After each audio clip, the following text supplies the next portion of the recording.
Brasil, país das águas, tem os dois maiores aquíferos, a maior planície alagada, o mais alto índice de chuvas e o mais volumoso rio do mundo, o Amazonas, que a nossa equipe está navegando agora.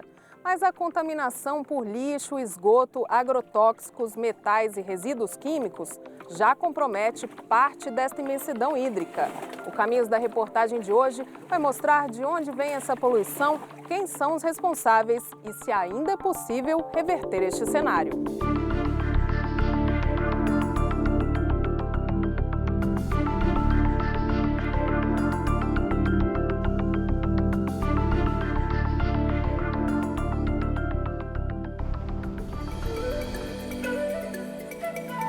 Manaus, maior cidade do norte do Brasil, capital do estado do Amazonas, localizada bem no centro da maior floresta tropical do mundo. É aqui que o mais extenso rio de água negra do planeta e segundo rio mais volumoso do mundo, o Rio Negro, encontra o rio Solimões. E a partir dessa confluência, recebe o nome de Amazonas, conhecido internacionalmente como o número 1 em vazão, profundidade, largura e ainda disputa com o africano Rio Nilo o primeiro lugar em comprimento.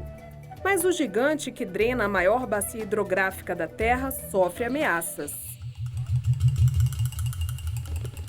O caminho percorrido pela contaminação começa aqui, nos igarapés que cortam a cidade de Manaus e são afluentes do Rio Negro. A maior parte da população da capital amazonense não tem tratamento de esgoto. Tudo é lançado nos igarapés. Aqui nenhuma casa do conjunto, tudo é tubulação para a rua. Aqui as casas não tem fossa. Direto para o igarapé? Igarapé. Tratamento de esgoto em Manaus, qual que é o percentual hoje? Hoje o percentual gira em torno dos 20%, mas eu acho que isso é uma estimativa bem alta. Eu penso que talvez isso seja bem menor do que se imagina, né? Talvez não cubra 10% da população.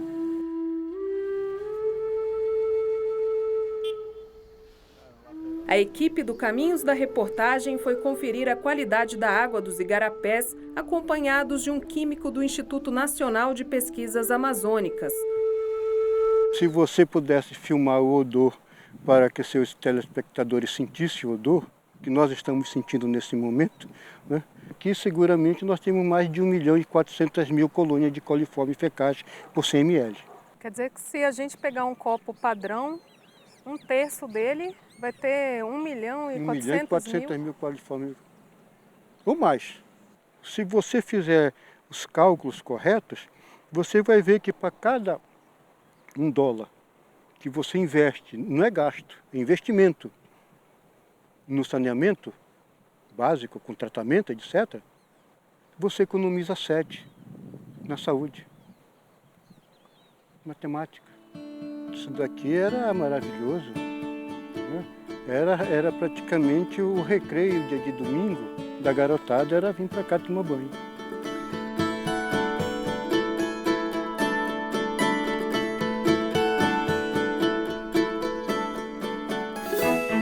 Com a implantação da Zona Franca na década de 60, Manaus foi a capital que mais cresceu economicamente nos últimos 50 anos no Brasil, o que atraiu milhares de migrantes que ocuparam a cidade de forma desordenada. Além da rede de coleta e tratamento de esgoto não ter acompanhado o boom demográfico, bairros instalados na beira dos rios sobre estacas de madeira reforçaram a poluição. Aqui existe uma questão cultural de própria sobrevivência das pessoas morarem próximas aos rios, né? O rio fornece tudo.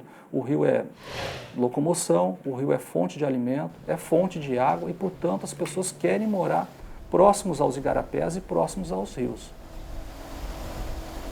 No centro da cidade, o governo do Amazonas até tentou diminuir o impacto do lixo nos igarapés. Implantou o Programa Social e Ambiental dos Igarapés de Manaus, também chamado de Prosamin, mas a situação das águas ainda é crítica. É um programa bastante interessante, ele tem a sua finalidade de existir, que é justamente retira as pessoas que moram em palafitas, melhoram o ambiente, fazem um serviço de paisagismo, constrói casas mais adequadas, mas esquecem justamente do saneamento básico. A água vai continuar com o mesmo teor de coliformes fecais, a água vai ficar com o mesmo teor de metais pesados, está havendo contaminação química, então você vê, todo tipo de contaminação nós estamos tendo aqui na cidade de Manaus. Imagina que a população de Manaus hoje é 2 milhões de habitantes. Daqui a 30, 40 anos ela vai estar em 3, 4 milhões de habitantes. Todo esse excremento humano é lançado no Rio Negro sem um tratamento. Então é evidente que vai haver contaminação. Voltar ao que era, eu diria que é praticamente impossível porque você já mudou o paisagismo, né? Mas chegarmos a ter uma água com a qualidade que tínhamos no passado é possível. Caro é caro, lógico. Nós deixamos acontecer. Estamos com um planejamento de expansão da rede de coletora de esgoto e de novas estações de tratamento. Já a partir de 2014, o investimento na ordem de 2 bilhões de reais a ocorrer nos próximos 20, 30 anos, gradativamente expandindo esse sistema.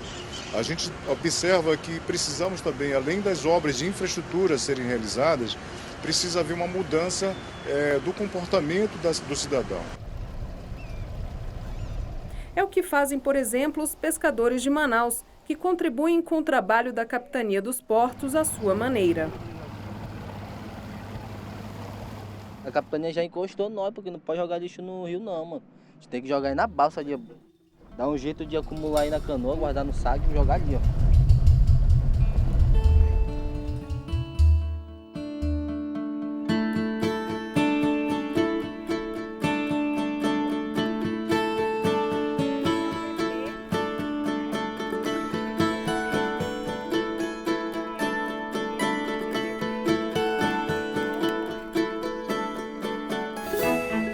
Outra ajuda vem da Associação Recicla Manaus, que reúne 22 catadoras que fazem do lixo das águas manauaras sua fonte de renda. Nós se juntamos para nós fazer a limpeza do meio ambiente, para surgir renda para as meninas, né, que trabalham aqui na beirada, sustentando os filhos deles. Uma fábrica que compra essas pets de nós. Agora de lá eles prensam e mandam para São Paulo, né? Quanto é que eles pagam por tonelada de lixo? Olha, a tonelada sai por quilo, né? 80 centavos. Por tonelada é 800. Que eles pagam pra gente, mas tudo separadinho. Uma cor de outra. Mas para juntar uma tonelada tem que trabalhar quanto tempo? Uma semana? Olha, se você trabalhar direitinho, numa semana você tem mais de 1 tonelada. Se depender da quantidade de garrafa PET jogada nos rios de Manaus, não vai faltar serviço para as catadoras. Muitas moram com as famílias aqui na beira do Rio Negro mesmo, dentro de barcos que tomam conta para os proprietários. É o caso da Maria José. Para tomar banho, ela pega a canoa emprestada e sai em busca de uma área menos suja do Rio Negro. Há 15 anos, o trabalho de catadora sustenta seus 4 filhos. Tudo com dinheiro daqui, das garrafas, tudinho. Material de colégio também. Latinha também eu ajunto, vendo. Os filhos de Maria José sabem mais que muito adulto sobre a importância de não sujar o rio. Vocês veem o pessoal jogando lá de cima? Sim, ele vem em carro e joga. Não é para jogar lixo no rio, é jogar dentro a lata de lixo.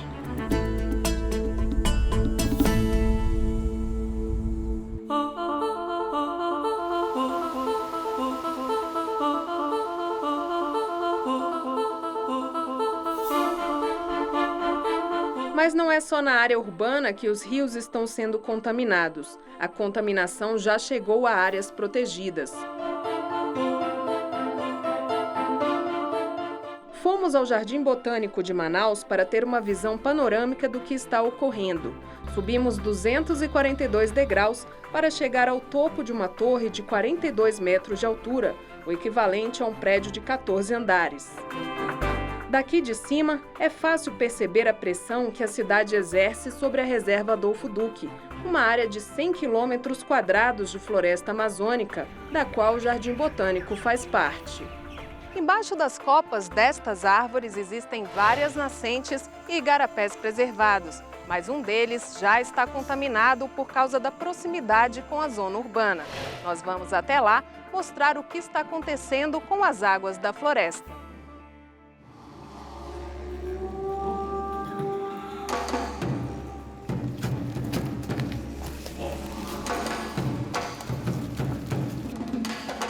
Essa mata ciliar aqui, ela é natural e dá para perceber como ela está bem, de certa forma, densa. Nós passamos há pouco pelo igarapé que sofre influência da área urbana e aquela vegetação, aquela zona ciliar, ela está totalmente alterada. Está sendo estressada pela alteração da qualidade da água. O igarapé contaminado é o Sabiá, que drena a cidade de Manaus. Ele é afluente do Bolívia e, ao se encontrar com o igarapé limpo, já muda suas características. Acabei virando ajudante do nosso entrevistado Sávio, que é químico. Eu sou a mais nova medidora de condutividade elétrica da água do igarapé Bolívia. Agora está marcando 17,7. Esse tipo de medição também serve para comprovar o grau de contaminação da água. Quanto mais baixo marcar, mais limpo está o igarapé. Nós podemos estudá-los e temos um referencial. Um dia a sociedade, quando quiser recuperar os nossos recursos hídricos, tem como comparar. A importância de nós estarmos fazendo essa medição de vazão é porque nós queremos saber quanto de água sai da reserva, quanto essa reserva produz. A água que cai infiltra no solo e se armazena em 2 camadas subterrâneas. A mais superficial, até cerca de 10 metros abaixo da terra, é o lençol freático. A mais profunda, o aquífero, é uma extensa formação rochosa cheia de poros, capaz de guardar uma grande quantidade de água. No Brasil, temos os 2 maiores aquíferos do mundo. O que passa pela Amazônia é chamado Alter do Chão.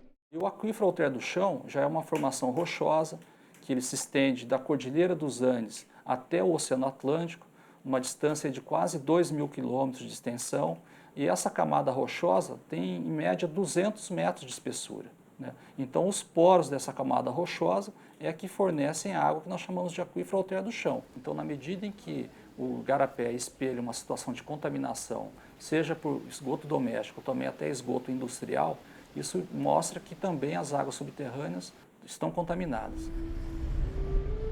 Apesar da quantidade de água superficial, é a água subterrânea que abastece grande parte da população de Manaus. Um paradoxo em uma cidade tão próxima aos 2 rios mais volumosos do mundo. O crescimento da cidade não foi acompanhado de um planejamento que levasse água do Rio Negro para as casas. Assim, muitas delas tiveram que furar poços artesianos. Foi o caso da família de Selma. O problema é que até 40 metros de profundidade a água está contaminada. A gente joga remédio, né? Tem um produto que a gente joga, porque é para o nosso consumo, mas o pessoal diz que tem que ser mais fundo, né? O poço. E a situação se aplica a todo o estado do Amazonas, onde, segundo a Fundação de Vigilância Sanitária, 75% das águas de abastecimento público não estão de acordo com as normas do Ministério da Saúde. Em 2005, o Serviço Geológico do Brasil encontrou um problema grave no município de Parintins. Não existia coleta de esgoto e, portanto, havia uma proliferação de bactérias nas águas superficiais. Isso provocou uma contaminação das águas por nitratos e nitritos. Então, de uma contaminação bacteriológica, teve como consequência uma contaminação química que é muito mais grave do que uma contaminação por bactérias.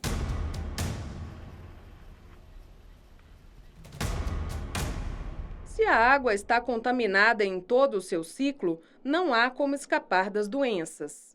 Se eu tomar banho nesse rio, meu corpo todo é coceira. Aí eu perguntei do médico, como é que você disse que não tem remédio, não tem para curar, tem para acalmar.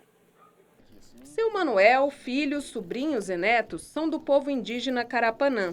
Eles vivem na região do Tarumã-Açu, um bairro mais afastado de Manaus, onde as águas eram limpas 30 anos atrás. Uma das filhas, Alice, conta que a família se esforça para recuperar o que foi destruído pelos grandes empreendimentos imobiliários na região.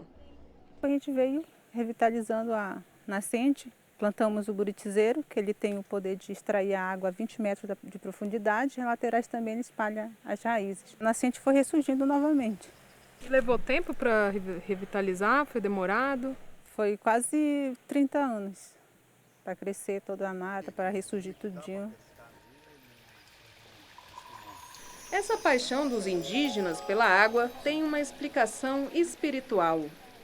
Meu avô mesmo, ele, quando queria ensinar alguma coisa, ele nos levava na beira do rio e nos fazia ouvir o rio. A gente, quando chega a um carapé, uma cabeceira, a gente sempre chega e conversa, pede permissão, que a gente vai estar ali, fazer isso, coletar a água, tomar o nosso banho, a gente tem que pedir. A água como um todo é um avô antigo, né, que está presente no mundo desde da sua criação, que é um dos fundantes da nossa existência, e nós precisamos tratá-la dessa maneira, como um avô.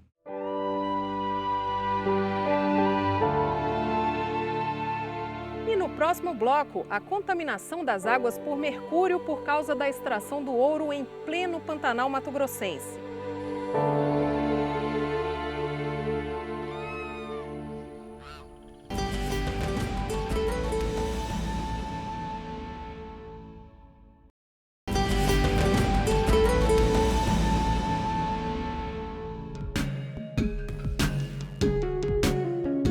No coração da América do Sul está a maior área alagada do globo terrestre, o Pantanal mato-grossense.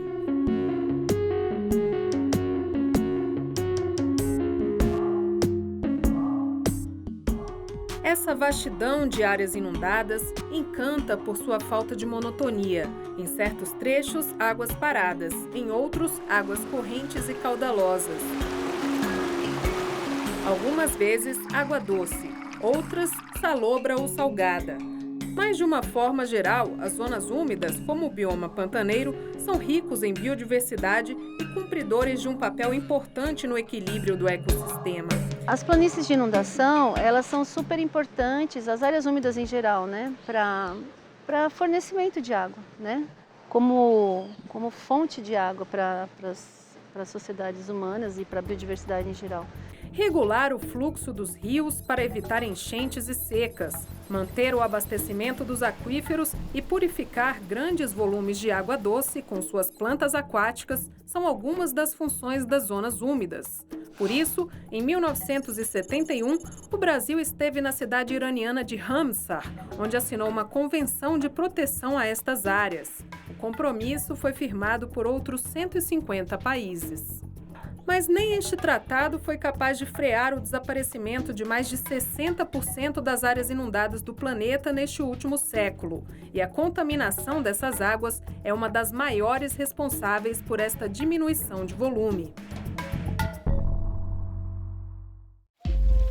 Para revelar como se dá o processo de contaminação de águas no campo e alertar para a crescente destruição do Pantanal, o Caminhos da Reportagem viajou 1.700 quilômetros pelo Mato Grosso. O primeiro destino foi o município de Poconé, porta de entrada da planície pantaneira.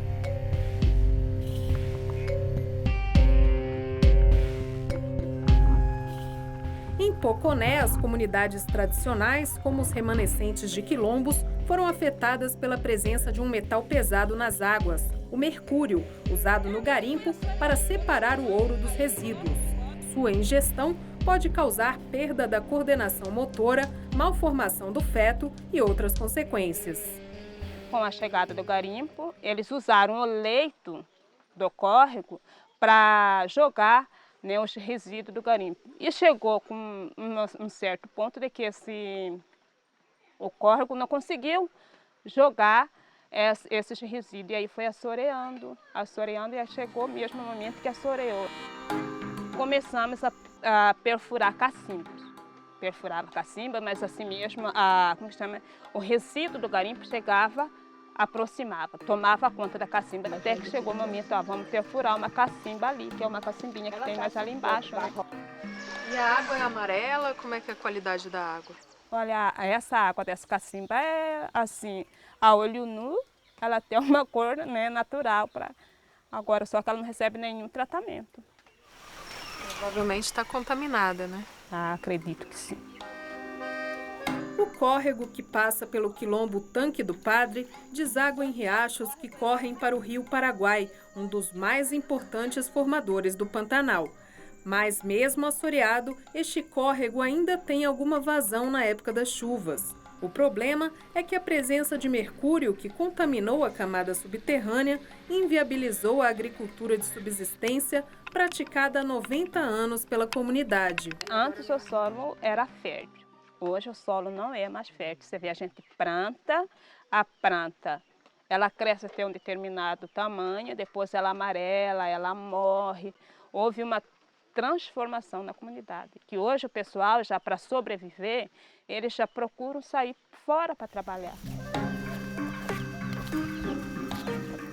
Foi o caso da família da Dona Maria, que hoje presta serviço nas fazendas da região.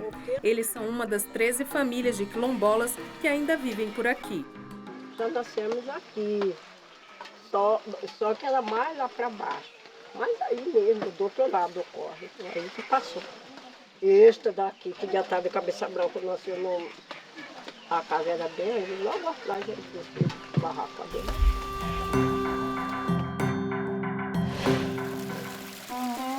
E de 2010 para cá, as águas pantaneiras passaram a ser impactadas também pelo cultivo da soja, que trouxe a contaminação por agrotóxicos. Mais uma preocupação para esse secretário municipal, que chegou a ser ameaçado de morte por fiscalizar questões ligadas ao meio ambiente. Eu cheguei a receber também ligações restritas no meu celular, né, dizendo, olha, você está pegando muito pesado, então, olha, vai devagar. Então isso é tido como sendo uma ameaça, né? A 182 quilômetros de Poconé, fomos verificar a situação das águas em Cáceres, outra cidade que tem mais de 80% de seu território dentro do Pantanal mato-grossense. Aqui, onde passa o Rio Paraguai, além das contaminações por agrotóxico e mineração, encontramos outras ameaças ao rio. O processo de ocupação e destruição do Pantanal ainda pode ser acelerado pela construção da hidrovia Paraguai-Paraná, que inclui um trecho sensível da planície alagada, que vai aqui de Cáceres, no Mato Grosso, até Corumbá, no Mato Grosso do Sul. Segundo este ambientalista, a construção da hidrovia exigiria a correção das curvas do rio e passaria no meio de uma reserva ecológica, colocando em risco a fauna da região e destruindo a mata ciliar, além de outros riscos futuros. Traçaria um desenho no Pantanal, uma reta, né, que seria o grande transporte de minérios e de soja, de ida e depois de trazer cimento e trazer agrotóxicos, né? Então, praticamente cargas perigosas no rio. Isidoro conta que o projeto, que prevê Cáceres como ponto de partida até o Uruguai, passando por Argentina, Paraguai e Bolívia, é alvo de protestos há 15 anos. No ano 2000, quando o governador do estado veio lançar a pedra fundamental da construção do porto em Cáceres, a sociedade reagiu. Fechamos o governador, inclusive, antes dele chegar ao rio, e não deixamos ele chegar no rio. No município de Cáceres, encontramos um problema que mostramos também em Manaus e que é comum em praticamente todo o Brasil: o lixo e o esgoto sendo lançados sem tratamento nos rios. O ano passado nós catamos 12 toneladas de lixo no rio, né? Num dia. A questão se torna ainda mais preocupante quando o descuido atinge as nascentes. Esse é o Rio Paraguai em seu percurso inicial, onde é conhecido por Paraguaizinho. Aqui, ele já começa a ser contaminado. Um grande problema aqui, essa área de lazer que nós temos aqui, é a questão da poluição do resultado do churrasco, né, da cervejada, que deixam aqui final de semana e acaba contaminando também, né, a parte do rio. Nas proximidades das nascentes do Rio Paraguai, apesar de ser uma área de proteção ambiental, pode haver concessão de licenças para atividades econômicas, como a piscicultura, que aproveita uma alteração do curso do Paraguaizinho, onde antes havia minas de exploração de diamantes. O gerente da APA conta que até hoje autua garimpeiros ilegais por ali, que insistem em lavar o cascalho na água, um problema histórico na região. Então você teve os bandeirantes, depois dos bandeirantes você teve o Rondon, que essas lagoas aqui, ela foi visitada pela Princesa Isabel, por isso que recebeu o nome de Lagoa da Princesa. Então você tinha aqui a Estrada Real, que ligava Diamantino a São Paulo. Então tudo isso aqui pertencia a São Paulo. Então desde aquela época você tinha a época de exploração do diamante. Aí nos anos 80 veio a exploração através da pecuária. Se você vê, tem pasto até na beirinha das lagoas. Ainda nos anos 70, a monocultura de grãos se estabeleceu onde há 8 anos foi implantada a APA. De lá para cá, o cultivo de soja está cada vez mais forte dentro da área de preservação. Essa plantação de soja aqui fica bem às margens da Lagoa da Princesa, que é uma das nascentes do Rio Paraguai. E nesse exato momento, eles estão fazendo a pulverização de produtos na área. O gerente da APA explica que eles estão jogando pesticidas a mais de 90 metros da lagoa, como determina a lei. Mas quando os produtos são pulverizados por avião... Tem um decreto que ele fala que é 900 metros das áreas de lagoa. Agora a fiscalização fica difícil porque como é que você vai fiscalizar o avião, entendeu? Assim, no momento que ele pode aplicar, no momento que eu não estou passando, por exemplo, não posso te garantir que ele está passando ou não. Pesquisas da Universidade Federal do Mato Grosso apontam que 20% das águas de superfície de rios do estado estão contaminadas por agrotóxicos. Quando a análise é realizada com a água da chuva, o índice de contaminação sobe para 50%. E em relação aos poços artesianos, estes mesmos estudos mostram que mais de 30% deles são atingidos por algum tipo de contaminação, o que revela um quadro bastante grave. O aquífero Guarani, o maior reservatório de água doce do mundo, foi atingido.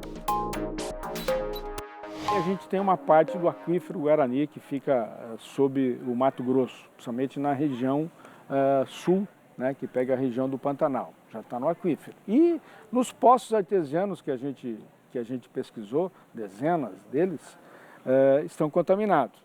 A primeira questão que a gente tem que ver aqui no Mato Grosso é obedecer à legislação. Estabelecer para essa pulverização terrestre uma distância mínima de 300 metros, onde você não pode pulverizar de nascente, de córrego, residência e criação de animais. E casa, escola, rural, você não pode, 300 metros. Né? Como os fazendeiros não vinham obedecendo, em 2013, o governador que acabou de sair, fez um outro decreto baixando essa distância para 90 metros.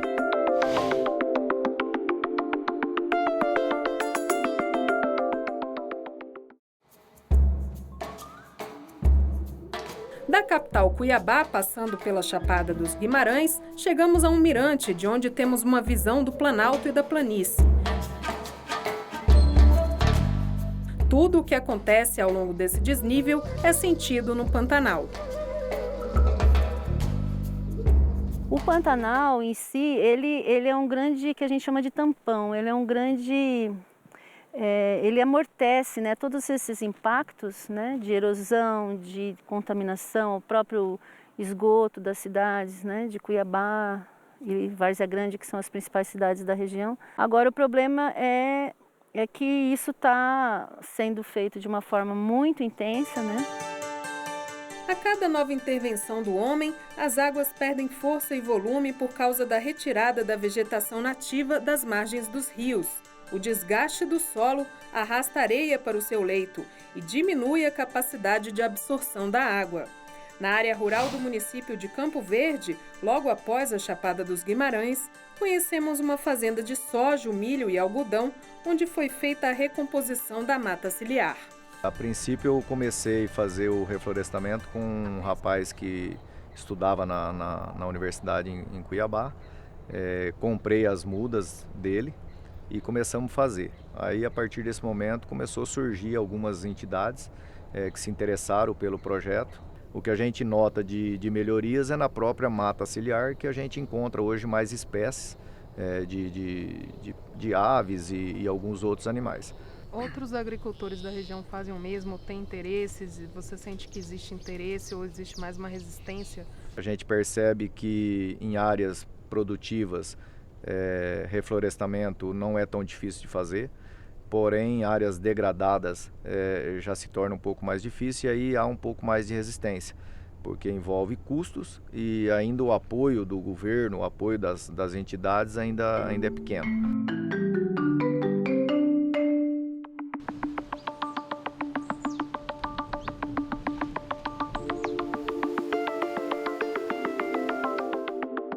Podemos frear o desmatamento e a poluição da água por esgoto, lixo, metais e agrotóxicos.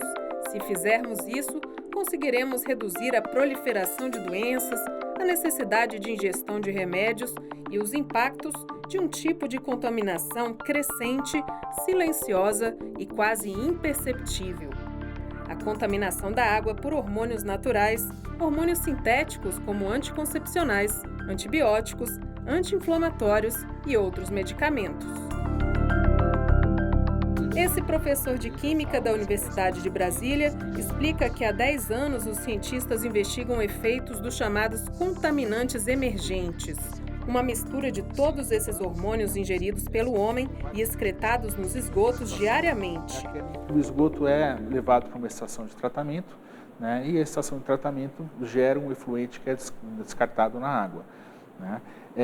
Nem todas as estações de tratamento de esgoto foram desenhadas, idealizadas para a remoção específica desses compostos.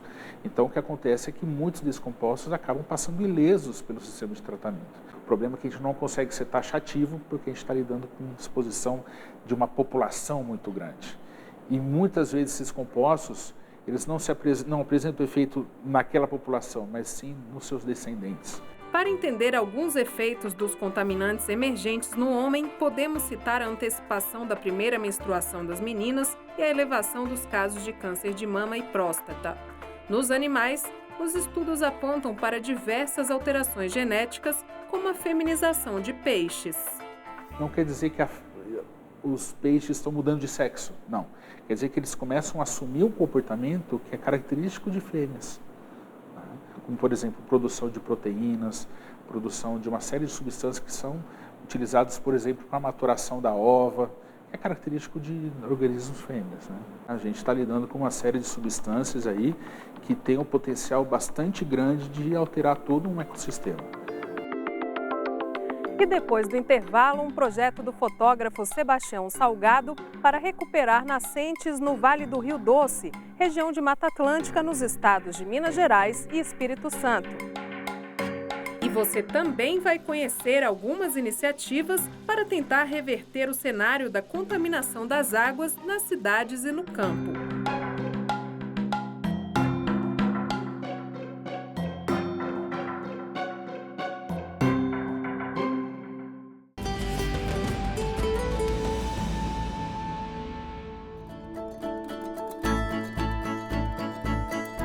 Quem vê esse trecho de Mata Atlântica no interior de Minas Gerais, pensa logo num santuário ecológico, preservado da ação do homem e dos efeitos do desenvolvimento.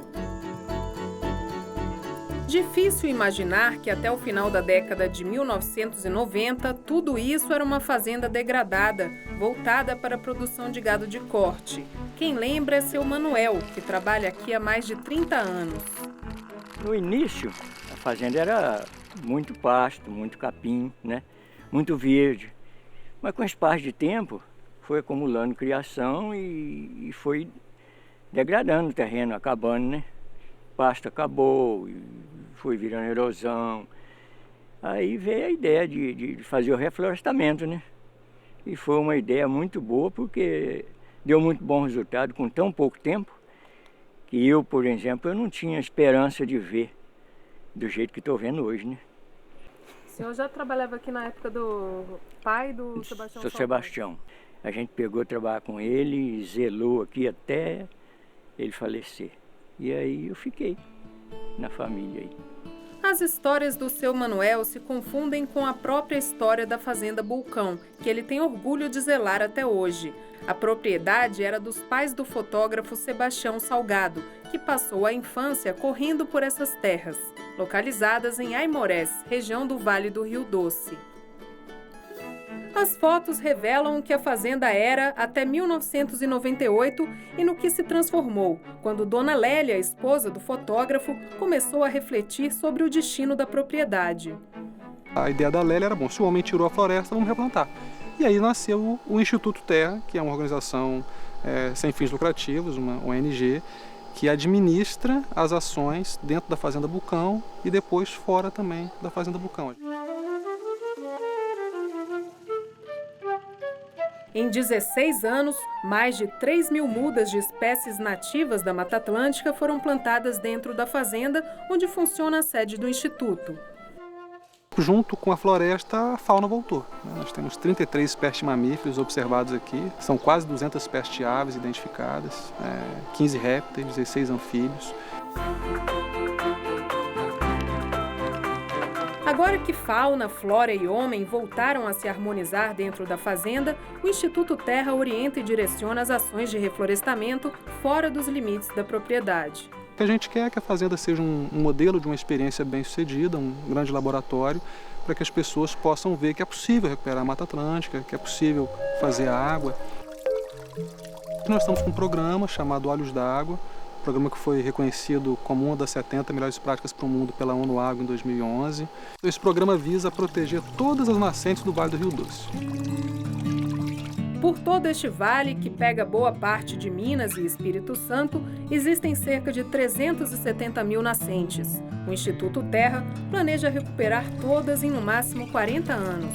Até agora, 1.000 delas receberam a proteção do programa. Este modelo de recuperação de nascentes já está sendo bem aceito entre os produtores rurais da região.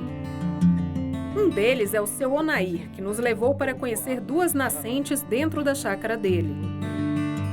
Essa nascente era uma água que corria constantemente, né? Mas na seca secava, o boi ficava pisando em cima. Aí o incentivo, o Júnior, que trabalhava no Instituto Terra, vamos cercar, vamos fechar essa nascente. Ele veio para cá, olhou, mediu mais ou menos, calculou, aí mandou a madeira, o arame para fechar, aí onde eu fechei, né? Ele acabou repetindo o modelo em outra nascente dentro da fazenda. Isso fez com que a vazão de água aumentasse. Outras áreas aí que não era cercada já secou tudo, né? E aqui, por exemplo, ela está permanecendo e dando a vazão de água, vocês estão vendo aí, e a gente está irrigando a lavoura, irrigando o pasto, todo com essa água. Seu Onair conta meio sem jeito que ainda é difícil aceitar esse novo modelo, mas admite que os resultados têm sido muito bons. Para mim, você chegar aqui hoje e ver esse sujo aqui, para mim é constrangimento, né? Eu acho que não é o certo. Mas para, né, a tecnologia vamos atender a tecnologia. A gente tem que procurar sempre recuperar, senão vai acabar ficando sem água, né? Como tem muitas propriedades aí que já está sem água, né? Já está sem água.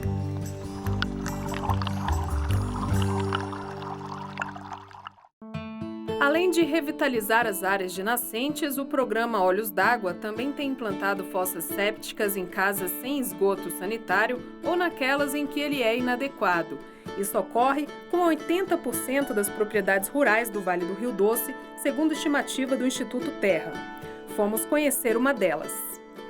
Chegamos aqui na casa do seu Zé, na zona rural do município de Aimorés. Ele é produtor de café, milho e leite. Tudo bom, seu Zé? Bem. Muito prazer, tudo bom? Tudo bom. Como vai?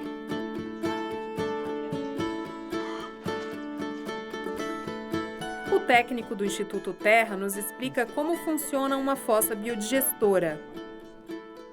O sistema é bem simples. Ele recebe os dejetos exclusivamente do vaso sanitário, que passa pela tubulação e chega nessa primeira caixa. Antes da primeira, tem uma válvula que é despejado o esterco bovino com água, que são responsáveis pela decomposição das fezes humanas montando essa primeira caixa. Com esse processo de decomposição, a maior parte da contaminação já é eliminada nessa primeira. A segunda, esse processo continua também, e ao final dessa decomposição, esse líquido cai na terceira caixa, onde o produtor abre o registro e pode utilizar esse líquido como até um adubo, um fertilizante. Ele é rico em nitrogênio, ele poderia estar jogando no café, na pastagem, ou abrindo a céu aberto mesmo, que não teria uma contaminação como se fosse in natura diretamente. Parece que as lições foram aprendidas pelo seu Zé.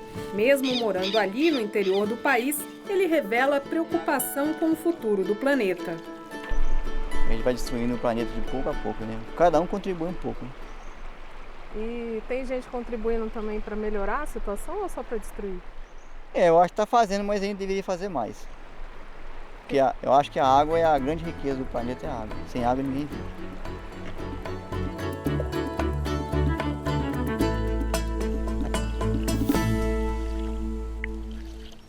São Paulo, a maior cidade do Brasil e uma das 10 maiores do mundo.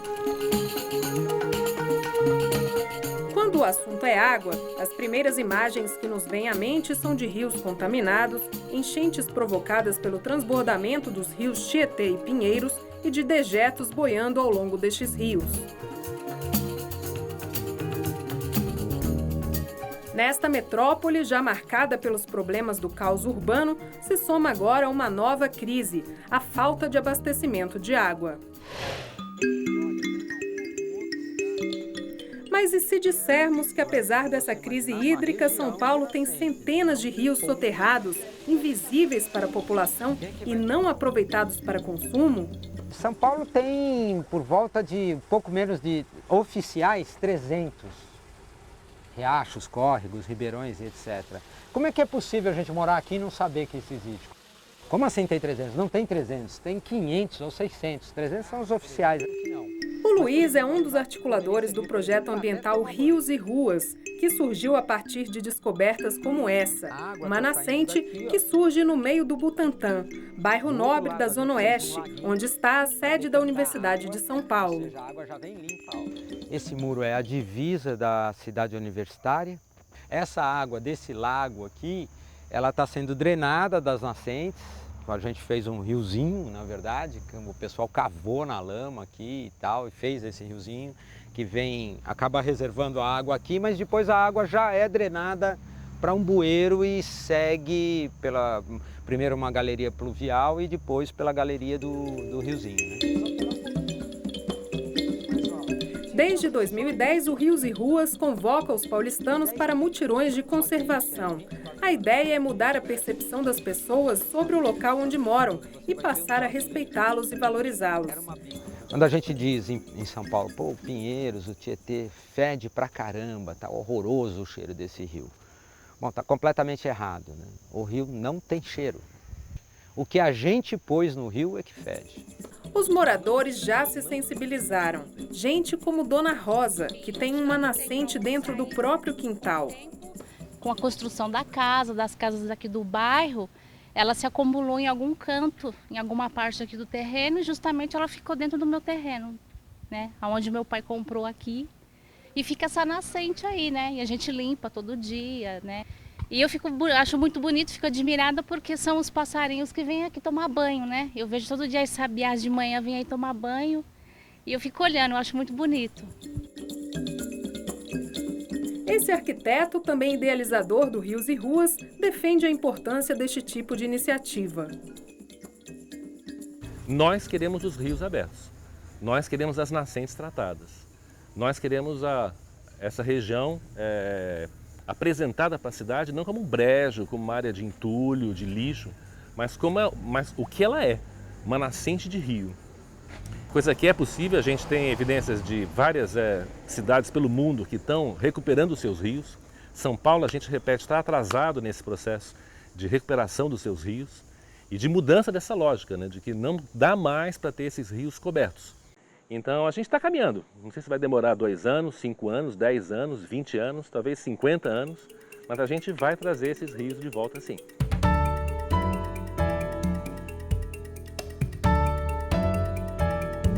Mudar o olhar do homem sobre os rios é como mudar a relação dele consigo mesmo. É buscar na água sua própria identidade. Nós somos feitos 70% de água, né? O ser humano tem 70% de água no corpo dele. O planeta também. Né? Se a gente pensar dessa maneira, na verdade, nós somos água, né? Sem água não existe vida. Então a gente precisa mudar essa relação. Essa visão é compartilhada pelo jornalista Jó Fará, da ONG Mata Viva.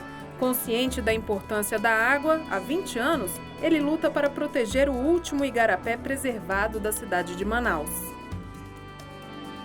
E a intenção foi exatamente essa, colocar esse igarapé na pauta. Tirar o igarapé dessa situação de abandono, né, de ostracismo, de desconhecimento, colocar o igarapé em pauta, fazer com que esse igarapé vire notícia, mas notícia boa.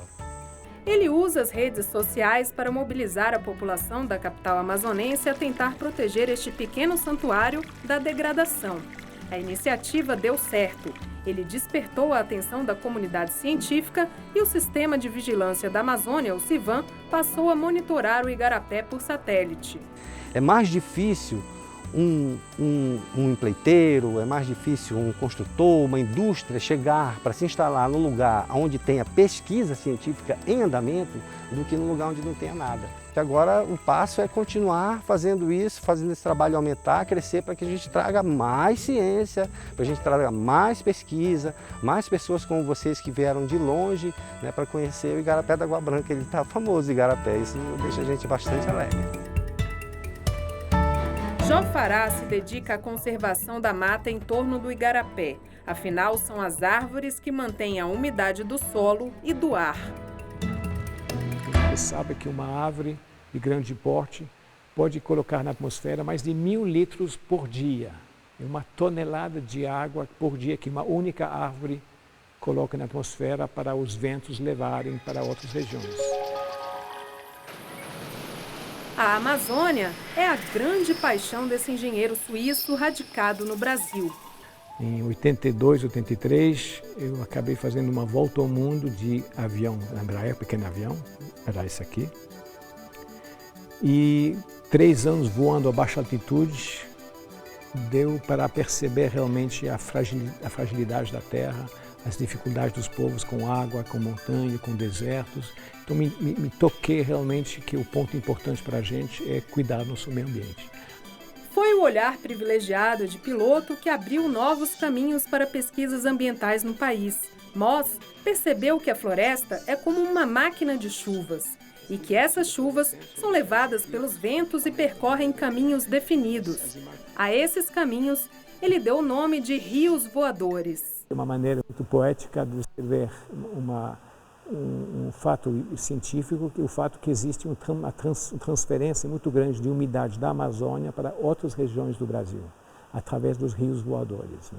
O rio voador entra com os ventos alísios que sopram do leste para o oeste, então da África acima do continente, acima do mar inicialmente, empurrando essa água acima do continente. Então, Belém, por exemplo, é uma porta de entrada, é ali que entra muita umidade. O fato que a floresta está presente é justamente uma maneira de ajudar a umidade de se perpetuar e continuar esse caminho até o Acre, porque o Acre é uma região onde o rio voador faz a curva, os ventos fazem a curva. Por quê? 80% da umidade no ar se encontra abaixo de 3.000 metros. E os Andes, uma barreira natural, porque são montanhas de 4 a 5.000 metros. Então, uma parte da umidade que normalmente passaria direto é desviado pelo sul e o vento faz a curva justamente no Acre e que permite justamente que o Mato Grosso, o centro-oeste do país, até o sul do país, se beneficia desses rios voadores, desses ventos que vêm do sudeste para o sul. E Pantanal é uma região muito importante porque ela recebe muito água de chuva. Como é uma região alagada, ela também devolve muita água para a atmosfera. Moss tem razão. A umidade do Pantanal é extremamente importante para o equilíbrio do clima e para a manutenção das reservas hídricas do país. Pensando nisso, o ambientalista pantaneiro Isidoro Saulo Ramos desenvolveu um trabalho de educação ambiental para estudantes e turistas, o movimento Pro Pantanal. A gente traz a comunidade, né, aqui para a chácara. A gente faz toda uma manhã de convivência à beira do rio, de formação, de conhecer, de ver os problemas do rio, né? E também as leis do Pantanal, leis da questão de recursos hídricos, né? Em terra firme ou dentro dessa chalana, ele aponta as ameaças da degradação do rio Paraguai, que, como já explicamos, é a principal bacia do Pantanal. A partir da sua luta, professores e alunos começaram a se envolver e participar do movimento de conservação do rio. Tudo que existe e vive precisa ser cuidado para continuar a existir. Uma planta, um animal, uma criança, um idoso, o Pantanal, o planeta Terra, né? Então tudo, ou grande ou pequeno, precisa ser cuidado. Se não cuidar, vai acabar. E aí aqui a gente faz uma educação através da fala, mas também através da música, né? A Wanda é a cantora nossa aqui que, através do violão, ela anima o grupo. Água dos igarapés que pulsa em meu peito, que chora em seu leito, que banha o meu corpo. Água salobra ou doce, barrentas ou verdes, azuis cristalinas, sacia esta sede, olhar marejado de tantas meninas. Água que foi meu batismo, na beira do cais, no porto saudades, no rio Paraná.